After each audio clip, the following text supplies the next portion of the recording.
Welcome back to the deep dive. where we go beyond the summary and get into the real story behind the sources. And today we are tackling a giant, an absolute behemoth of the pharmaceutical world, Bristol Myers Squibb. Yeah, and if you only know BMS from their modern reputation, these incredible cancer drugs, you're really only seeing the tip of the iceberg. That's exactly it. That's the challenge for you today, because the company that makes these breakthrough immunotherapies like Opdivo or that essential blood thinner Eliquis, their history is completely split. One half of it involves selling things like Sal Hepatica, which is this popular laxative, and you won't believe it, Windex. Windex, from window cleaner to, life-saving cancer drugs. That journey is what this is all about. Okay, let's get into it. Our mission today is to trace that exact path. We're starting with these separate 19th century apothecaries. We're going through world wars, a huge, painful pivot away from consumer goods, and some of the most staggering acquisitions in pharma history. And some pretty major controversies along the way, too. Oh, definitely. All to understand how they became this global biopharma leader we see today. And we really need to get a handle on the scale here. This isn't just a big company. It's a central pillar of the U.S. economy. It's, 94th on the Fortune 500 list? 94th? And the numbers for 2024, they really tell the story of a company taking massive risks for massive rewards. So let's set the stage with those metrics. Okay, so you're looking at a company that brought in $48.3 billion in revenue. That's billion with a B. Huge number. They have 34,100 employees all over the world, but the heart of the company is still very much in New Jersey, Princeton, and Lawrenceville. Right. But here's the number from the source material that it jumps off the page. It really sets up our whole conversation. It absolutely does. Let's just drop it. Go for it. Despite that $48 billion in revenue, in 2024, Bristol Myers Squibb reported a negative net income. A loss. A big loss. A loss of $8.9 billion. Wait, say that again? They made $48 billion but lost almost $9 billion. Lost it. And an operating loss of $8.4 billion. That is not a small discrepancy. No, that's a colossal financial signal. It tells you everything about their strategy. It really does. That $9 billion loss is, it's the price of admission for staying competitive in this decade. It tells you, the learner, that BMS is all in on acquiring their future pipeline. They're spending today's money to buy tomorrow's revenue. So they're basically sacrificing short-term profit for long-term survival. That's the new reality in big pharma. You spend tens of billions on acquisitions, or you let the patent cliffs just swallow you whole. Okay, that context is critical for everything we're about to talk about. But first, let's look at the drugs that are actually generating the cash that lets them make these huge bets. Like the revenue anchors. And their portfolio is very concentrated in a few key areas. Leading the pack is Eliquis, or apixaban. The blood thinner. The blood thinner, yeah. They co-market it with Pfizer, and it is their single biggest product. It brings in 28% of their total 2024 revenue. Wow. So more than a quarter of the entire company's income rests on one cardiovascular drug. Exactly. And right behind that, you've got their work in oncology and hematology. This is where they're really famous now. Opdivo, which is nivolumab, that's the immunotherapy powerhouse. It drives another 19% of revenue. And then Revlimid, or lenalidomide, for multiple myeloma, that's another 12%. So just those three drugs, that's almost 60% of their entire business. That's a huge dependency. It is. And here's the other piece of the puzzle. Yeah. 71% of all that revenue comes from one country. The United States. The United States. Yeah. So they are a global company, but their sales are profoundly American-focused. And that's going to be so important later when we talk about lobbying and pricing pressure. Absolutely. But to really get this, we have to go back, way back, over 160 years to two very, very different companies. Okay, let's start with the Squibb side of the family tree. The older half, and you could argue the more purely scientific half. Right. The Squibb Corporation. It was founded way back in 1858 by Edward Robinson Squibb, in Brooklyn, of all places. And right from the beginning, you can see the DNA of the modern company's focus on, quality and scientific rigor. That's what makes Edward Squibb so fascinating. He was this absolute crusader for quality control. I mean, you have to remember, in the mid-1800s, pharmacy was like the Wild West. Right. No standards. No standards, impure ingredients. You never really know what you were getting. And Squibb he was outraged by it. It's why he founded the company. And he didn't just complain, he actually tried to change the system. Yeah. The source material says he went to the American Medical Association, the AMA. And they basically blew him off. He couldn't convince them to adopt his incredibly high standards for purity. So he just did it himself. He literally did. He self-published his own guide, his own standard, called Squibb's Ephemeris of Materia Medica, basically saying, fine, if you don't do it, I'll create the standard myself. That's incredible. He was relentless. He published over 100 papers in the American Journal of Pharmacy. Okay. He was a true foundational scientist who just believed that the quality of medicine was non-negotiable. And that belief, that commitment, gets battle-tested almost right away. By the American Civil War. The Squibb Corporation becomes a major supplier of medical goods to the Union Army. And this is what really cements their reputation. I mean, think about the chaos of the Civil War. Squibb provided these portable medical kits. They were like mini pharmacies for the battlefield. Containing what kind of things? The essentials. We're talking reliable, pure morphine for pain, surgical anesthetics for amputations in the field, and crucially, quinine. For malaria. From malaria, which was just devastating the troops, especially in the South. Having a reliable supply of quinine was a massive strategic advantage. So that experience basically proved their whole business model, that purity and reliability matter most when the stakes are highest. It absolutely did, and it flows right into their corporate identity later on. When they incorporated in 1905, their logo was built on 4 pillars: uniformity, purity, efficacy, and reliability based on research. You can draw a straight line from that motto right back to Edward Squibb's personal crusade. A direct line. Okay, so that's Squibb. Science, purity, military medicine. Now let's flip the coin completely and look at Bristol Myers. They get their start later, 1887, and the culture could not be more different. It's the perfect contrast, right? This company was founded by 2 grads from Hamilton College, William McLaren Bristol and John Ripley Myers. They bought a small company in upstate New York called Clinton Pharmaceutical. And where Squibb was all about high-purity compounds for doctors, Bristol Myers went straight for the public, for the mass market. This is where the whole Windex immunotherapy idea really comes from. Their first big national product was Sal Hepatica. The laxative mineral salt. The hugely popular one, yeah. An effervescent drink. And then in 1901, they launched Ipana toothpaste, which became a household name for decades. So these are consumer products. This is a business built on advertising, mass production. It's a totally different world from Squibb's labs. Completely different. And we should say, for clarity, both of those brands, Sal Hepatica and Ipana, they were eventually sold off or discontinued. But Bristol Myers didn't stop there. They went on this huge diversification spree. Aggressively. Yeah. This is when they become the diversified giant we remember. They bought Clairol, Hair coloring. dominant in the market, and then they bought the Dracket Company. And that portfolio included Windex and Drano. You really have to pause there for a second. The company that today is pioneering CAR-RT cell therapy once owned Drano. It's a huge conceptual leap. I mean, imagine the corporate meetings. You have one team presenting clinical trial data for a complex biologic that costs thousands of dollars a dose. And the next team is presenting a new bottle design for Windex. It's 2 different industrial universes under one roof. And yet history forces both of these companies, these 2 very different cultures, back onto the same track during World War II. The race for penicillin. Both of them mobilized for the Allied war effort. Squibb built what was then the world's largest penicillin plant in New Brunswick, New Jersey in 1944. A huge contribution. But the Bristol Myers story is maybe even more amazing. They bought a company called Cheplin Biological Laboratories in Syracuse, New York. And Cheplin's main product was acidophilus milk, like a probiotic dairy drink, And they turned a milk factory into a state-of-the-art penicillin production facility for the Allied forces. They renamed it Bristol Laboratories in '45. It's this perfect example of wartime innovation. And that conversion really launches Bristol Myers as a major player in the modern pharmaceutical space, right alongside Squibb. It does. Though there's a little bit of foreshadowing here. That plant in Syracuse, it stopped making penicillin in 2005. Why? The economics just didn't work anymore. It became cheaper to manufacture it overseas. The age of high-volume, low-margin generics in the U.S. was already ending. A sign of things to come. And then finally, in 1989, these 2 parallel stories merge. Bristol Myers and Squibb become one, creating this diversified giant that would spend the next 20 years trying to figure out its own identity. So the 1989 merger creates this huge company, but it wasn't a powerhouse yet. It was big, but unfocused. And the journey from just being big to becoming a specialty biopharma leader took a lot of work. But they were already getting recognized for their science, right? Even before they shed all the consumer stuff.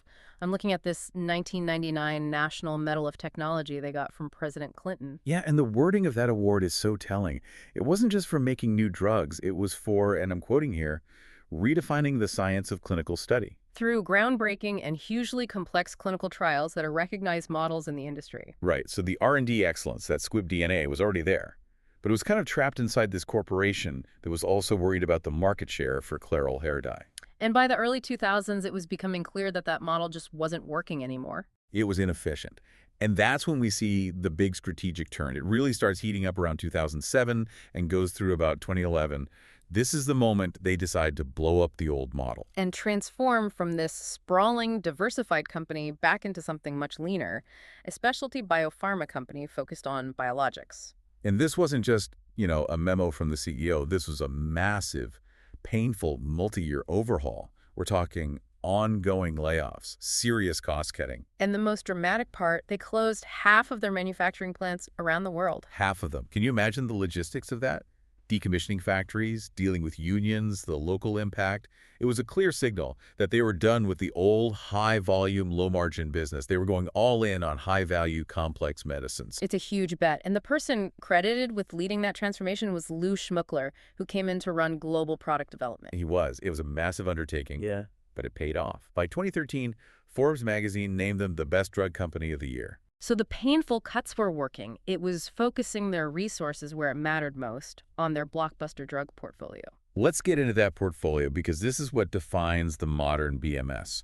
You have to start with the cancer immunotherapies, especially Opdivo. Right, nivolumab, that's 19% of their revenue right there. And it represents this complete revolution in how we think about treating cancer. It's a programmed death receptor blocking antibody. Okay, let's break that down for the learner. That's a mouthful. It is. So think of it this way. Your immune system's T cells are trying to attack a tumor, but the tumor is smart. It puts up a shield, basically. It tells the T cells to stand down. It hits the brakes on the immune system using a pathway called PD-1. So Opdivo's job is to, release the brake? Exactly. It blocks that stand-down signal, and suddenly your own immune system is unleashed to recognize and attack the cancer cells. It's a total game changer compared to old-school chemotherapy. And it's often used with their other big immunotherapy drug, Yervoy. Right, ipilimumab. That's another 5% of revenue.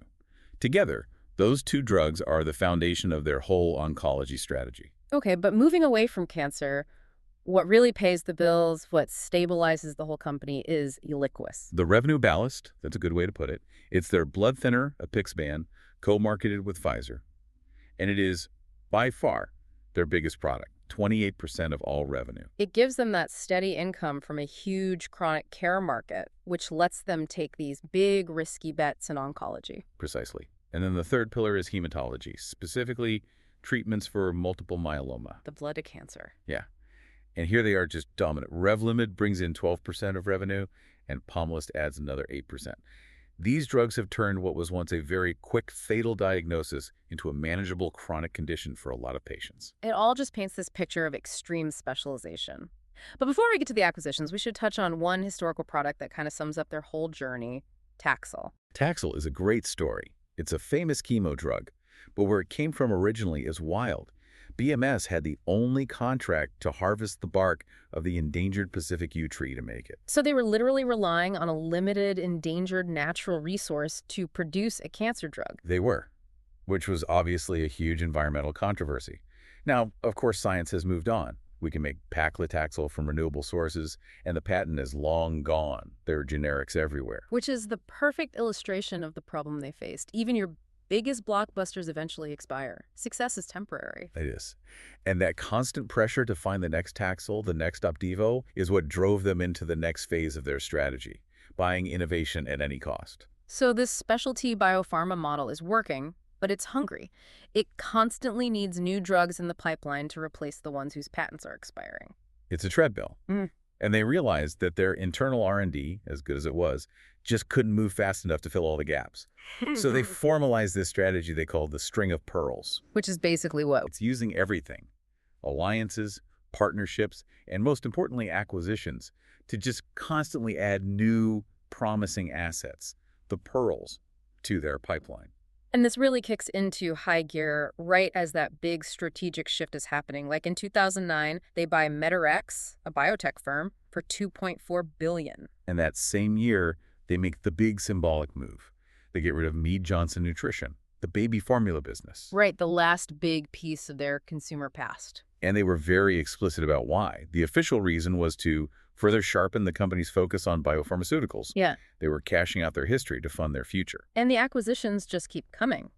In 2012, they spent $2.5 billion on a company called Inhibitex. Yeah, that was their big push into hepatitis C drugs.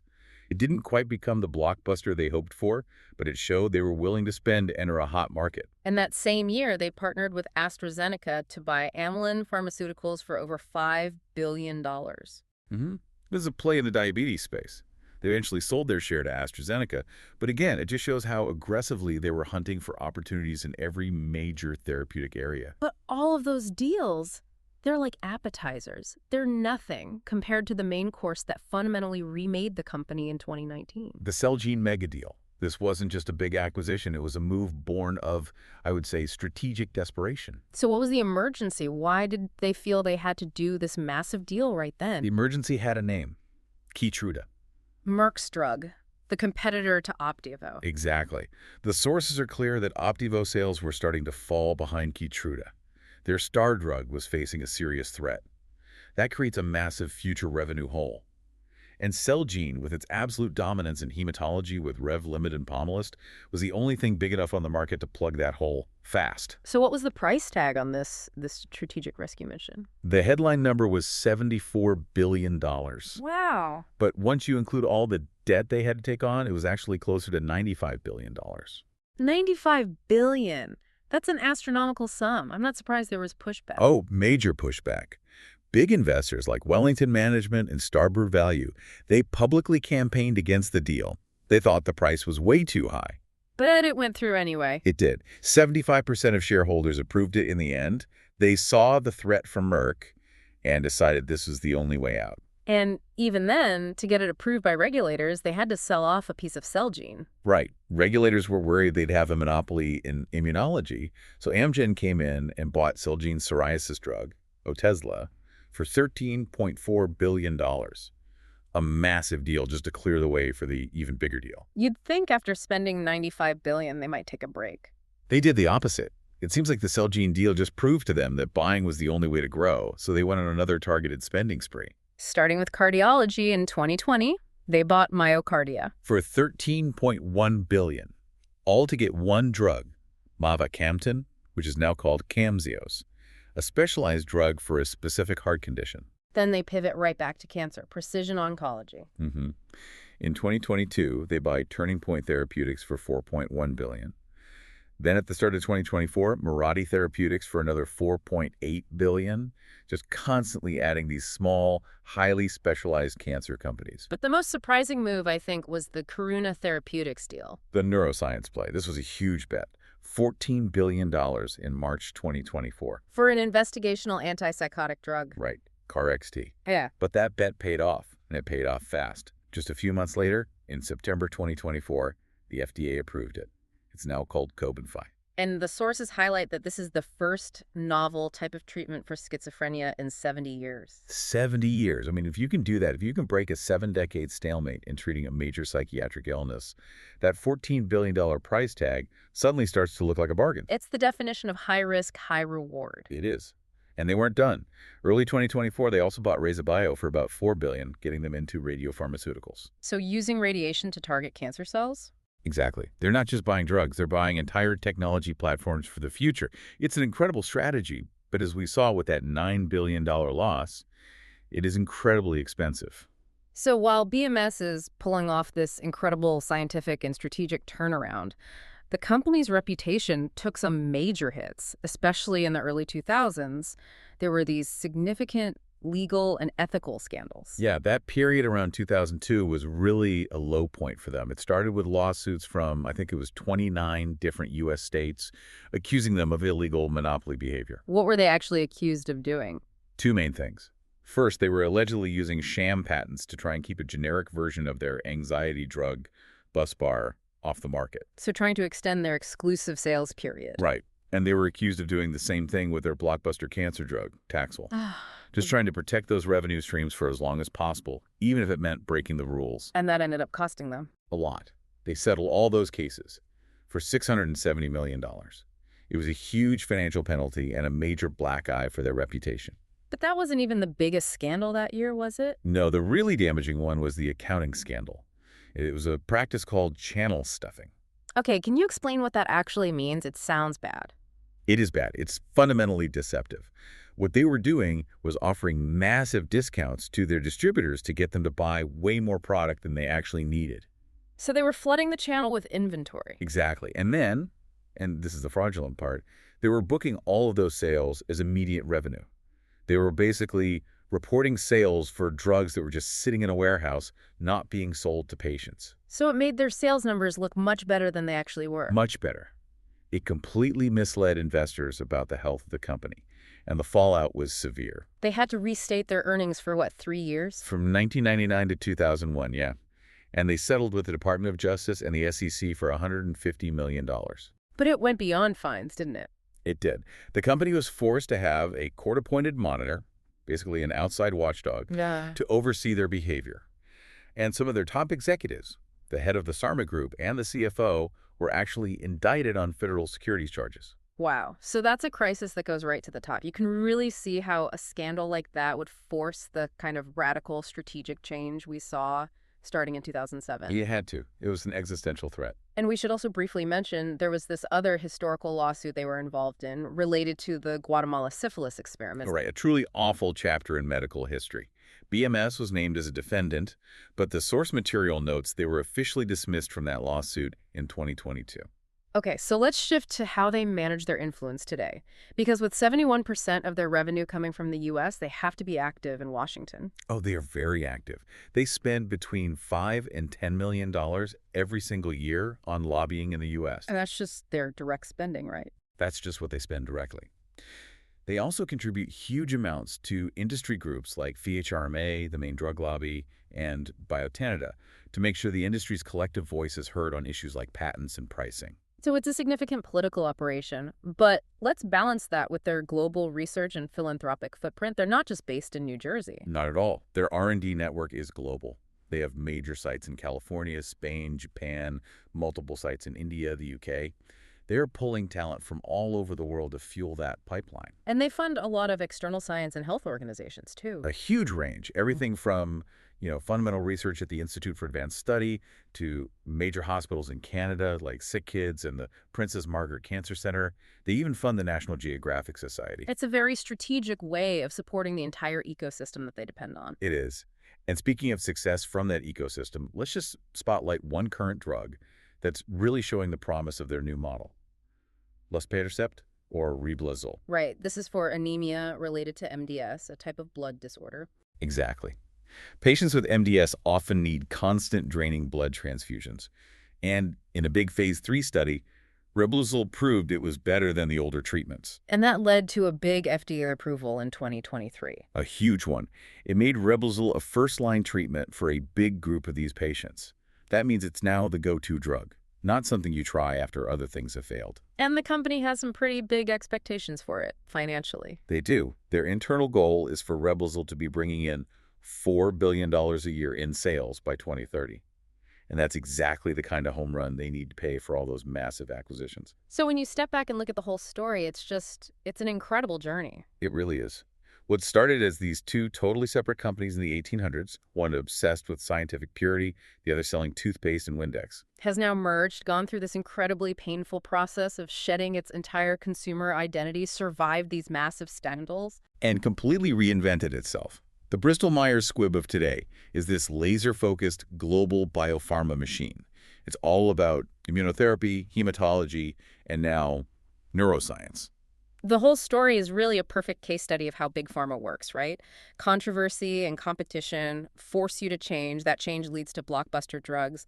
And then you have to spend billions and billions to find the next blockbuster before the old one dies. It's a cycle, a very expensive cycle. And that brings us right back to where we started with that $9 billion loss in 2024. all of this activity, the buy-to-grow engine, as you called it, it's incredibly high It stakes. is. I mean, you add it all up. Celgene, Karuna, Myocardia, Reza Bio. They've bet close to $100 billion in just the last 5 or 6 years on buying future revenue. Their whole model depends on these massive high-risk acquisitions to keep the pipeline full. And that leaves us with a final, really important question for you, the learner, to think about. It's not just about BMS, it's about the whole industry. How sustainable is this model? This constant need to spend tens of billions just to stay in the game? Exactly. And what happens to the whole system if one of these huge multi-billion-dollar bets doesn't pay off? What if the new schizophrenia drug, Cobenfy, doesn't meet those sky-high sales expectations? Or if the radiopharmaceutical platform doesn't deliver? That negative net income is the price of making those bets. It's the cost of playing the game at this level. It is. And it's a powerful reminder that in the world of specialty biopharma, the risks you have to take just keep getting bigger and bigger.